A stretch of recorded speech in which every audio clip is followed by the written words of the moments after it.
Okay, this is Andrew. I'm back with the third part of the WireShark lab. This is probably going to wrap up this set. This has been your introduction to WireShark, and we're going to look at the frame captures here. So what we did is we got a ping, and we're looking in here at this specific one, right? And this is the same thing as you're seeing down here, so it's another way to look at it. You can basically like zoom into it, or you can open it down here. You click on here and then the frame related to that. It's like looking inside the packet. There you go. So you looked inside. So what do we see in here? The information we're getting. This is stuff you might want to know. So type, code, checksum, identifier, sequence number, request frame. This is all the stuff inside the actual frame, okay?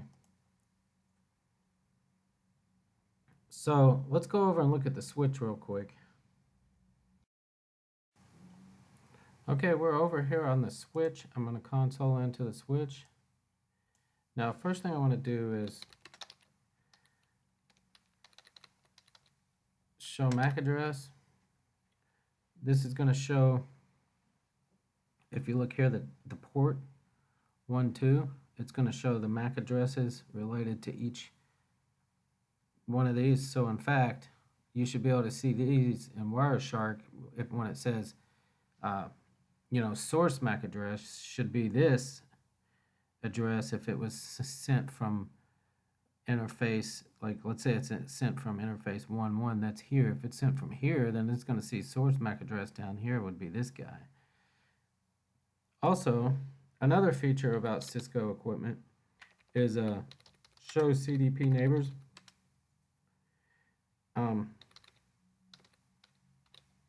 Basically, it's easier to show you than explain it, but it just tells you about everybody that's connected. So he's in the middle, and all of these are all, it's Cisco proprietary. It's generally only going to show you Cisco equipment, although other vendors do actually support show CDP. But anyway, so these CDP,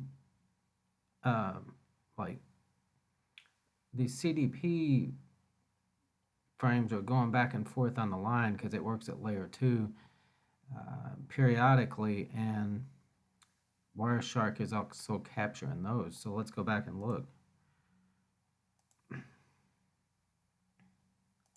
You can see here CDP, and that's what that is you're seeing a CDP, Cisco Discovery Protocol, and here's the information you're seeing in there. So you're seeing port ID, capabilities.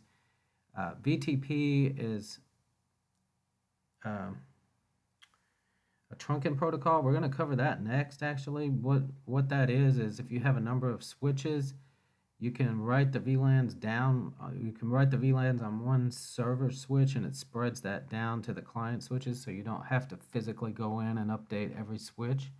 So we're going to take a look at that, and the time to live is 180 seconds. Okay, so you see these various packets here. So that's 2, and then after that, you can see also as well that there's a spanning tree.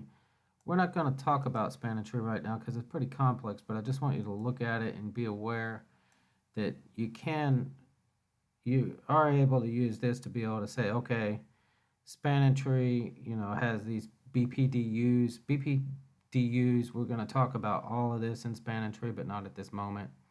It's a root cost path, flags. You can see all this information you're seeing here, and this is all at layer 2. What we're looking at is at layer 2. If you see, I want to ask, how do you know right away you're at layer 2 other than, here's layer 1 down here and you know it came from, is when you see MAC addresses, you know you're at layer 2, right? If you see IP addresses, then you know you're at layer 3. So, we've taken a look at a number of things here. This is meant to be a good introduction to WireShark.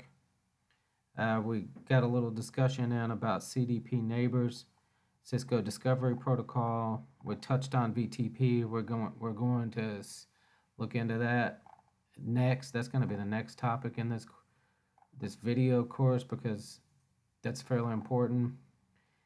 And thank you for watching the video. I hope it helps you out, and I'll see you in the next one. Thank you.